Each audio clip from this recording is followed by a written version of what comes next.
Good morning, everyone. The clock shows 9 o'clock here at the District Administration Center. I want to welcome you to, it's hard to believe, our final virtual Coffee with the Community of first semester here in Liberty Public Schools.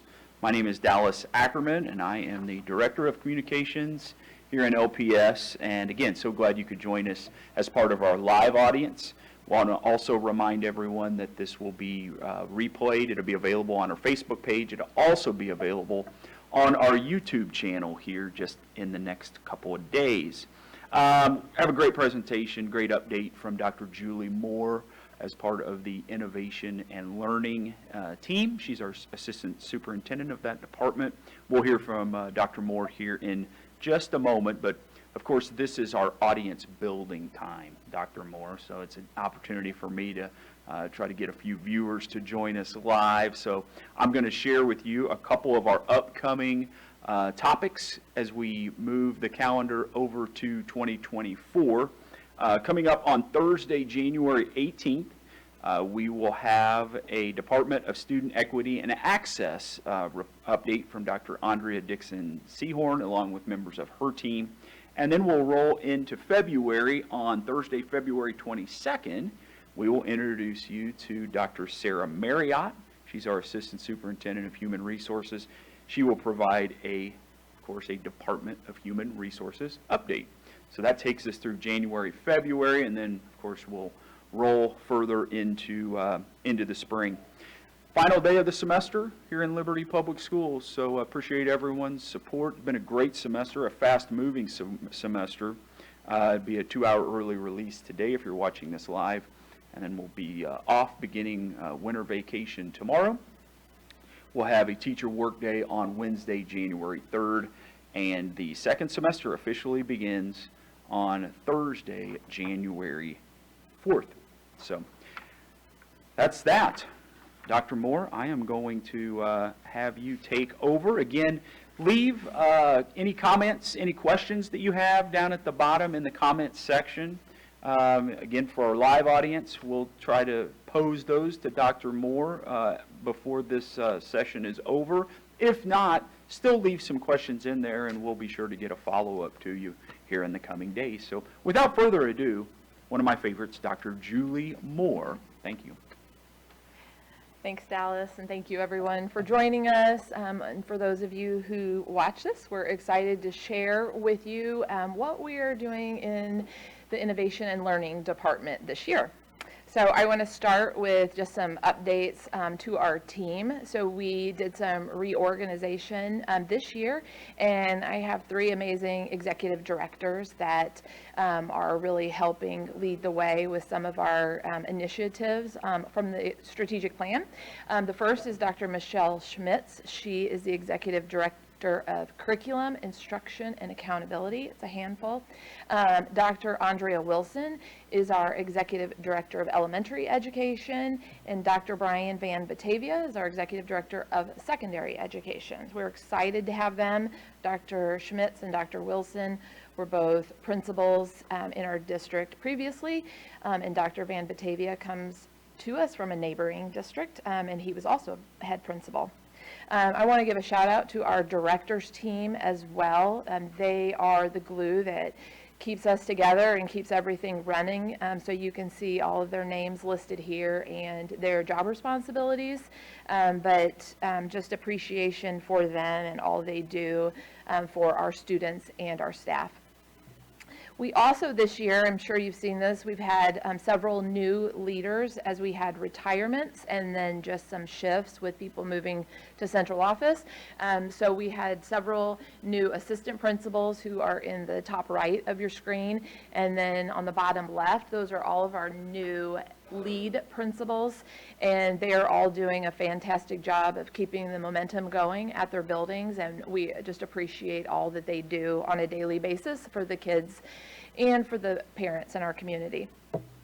I mentioned the strategic plan.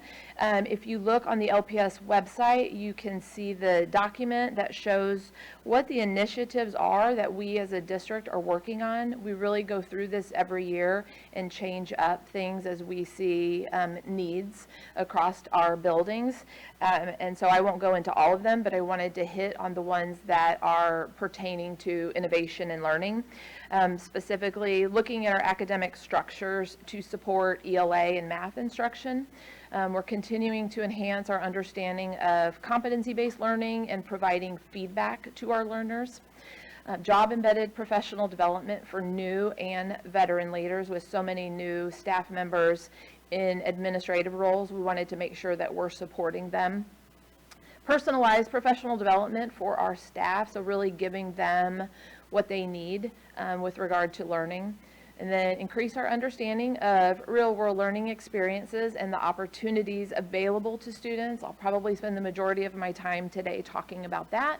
And then the final one is implementation of our learner progressions that are tied to our graduate profile. So I wanted to talk about that for just a little bit. As you've hopefully seen, our graduate profile has 5 areas that we hope when our kids cross the stage at graduation that they have the skills and dispositions across these 5 areas. So some of the work we did this summer was taking each of the 5 areas and breaking down those skills and saying, what would that look like for a pre-K through 2, a 3-5, a 6-8, and then high school students. And so that all teachers can work on these skills in their classrooms while they're teaching units, that these are things that come up. So how can we be a critical thinker? What does that look like for someone who might be at the ECC? And then what does that look like for a junior in high school? So this document is also available on our website in the same area where you can find the strategic plan. So I would encourage you to check that out and see what our students are getting. Our theme this year is what if. So what if learners were valued for their diverse talents and not just that traditional model of being smart or traditional model of school? And what if I could create new and better experiences for those I serve? So as a principal and as a teacher, what if I really think outside the box? And what if I inspire students to really discover their passions and then share those with the world? So that's really what we're trying to encourage our teachers, our staff to do with our students in the classroom. With that, I want to pivot a little bit and talk about the real world learning and the importance of that tied to really the graduate profile. Starting with our junior class this year, we have a tiered diploma. And students can then earn a silver, gold, or platinum diploma upon graduation, and you can see the requirements there. In addition to those requirements, all students will be required to graduate with a market value asset. That is defined as a industry valued and recognized skill that's acquired in high school. You may get it also in elementary and middle school, but we're really looking now at experiences at the high school level that can really help students create a more seamless transition from high school to either post-secondary or the workplace, whatever it is they decide to do. So students who leave high school with a diploma and market value asset are more likely to enroll in post-secondary education or training and are more successfully able to navigate that journey toward employment. They make further education and training and ultimately a job more affordable and more attainable for students. So I wanted to spend some time really talking about that. Real world learning, or you might hear us say RWL, that is really coming from a Kansas City initiative that helps our region, our students, and our employers prepare for the future. Having these immersive experiences across a variety of industries and interests, students get to work with employers on projects and really be able to gain the skills to navigate what it is they want to do in the future, or maybe find out what they don't want to do in the future, which we think is just as important. We've been working with the Kauffman Foundation on this work and several other districts in the Kansas City Metro and on the Missouri side and on the Kansas side. So when you look at the real world learning opportunities, they typically fall into one of 4 categories. These are the 4 categories, and I'll kind of go through them in more depth so you can understand what experiences come with each of those. This is a long list. This list can be found on our website as well, but work and experiences really fall into one of a couple categories. Internships, we have an amazing Network 53 program here where we have a couple hundred students currently doing internships with employers in the Kansas City region. That is overseen by Colleen Jones. She does a great job networking with businesses. You can see other ones, our EIP program that is strong, NCAPS, and then just some programs that are even inside the district at our high schools that students can get involved with. Another opportunity would be client-connected projects, and that includes experiences within the classroom where students work with a business partner and they help them solve a problem, and then they get feedback from that business partner. They work together, and that usually is about 24 hours of work toward helping that business partner with a project of some sort, and then just knowing kind of what it takes to be in that field. Also, I want to go back and mention with that is that a lot of our classes have those embedded right now. So if you look at that list and you see advanced sports marketing, you see ProStart, photojournalism, and then you see our Career Center, a lot of those, if students are in the class and they successfully complete the requirements for that class and then go a little bit beyond, then they would get a market value asset for completing that. Dual credit or college credit is another area. So students who take AP classes, typically we say 9 hours, so 3 courses, or dual credit, or if they're involved in the early college program, students can earn a market value asset that direction. Industry recognized credentials, if they do the work keys, we have some stackable credentials. So if students are maybe a lifeguard and they have CPR certification and then they do one other credential on top of that, that could count. The seal of biliteracy, which several of our students do, counts toward a credential here. There is a link that you can click on, and that is through DESE, and it's a list of several, there's a few hundred there, credentials that students can earn through different areas. And then the entrepreneurial experiences, really this is about students who own a business.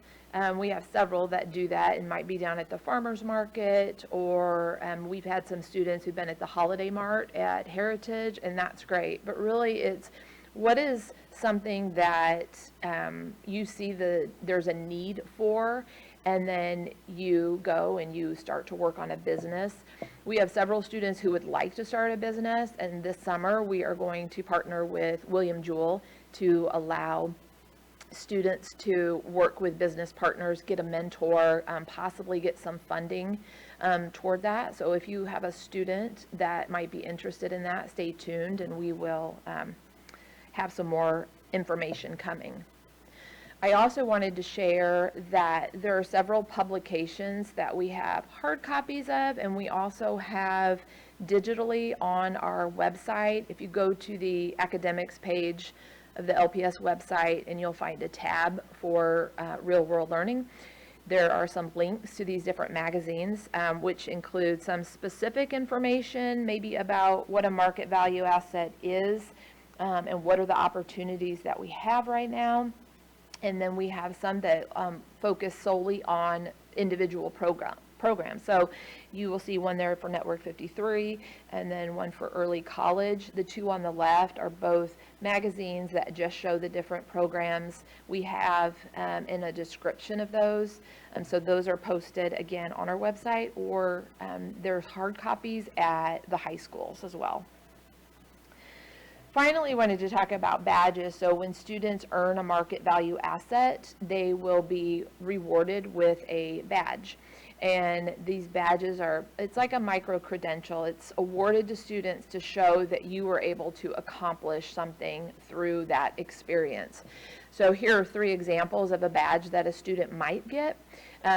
One is for the Collegiate Nursing Academy that we have this year with William Jewell and Liberty Hospital, and those students will walk away most likely with a CNA. And they Network 53, another one. There are so many students in that program that are excelling, and at the end of the semester or end of the year, those students will be awarded with a Network 53 badge, and then Seal of Biliteracy, just another example.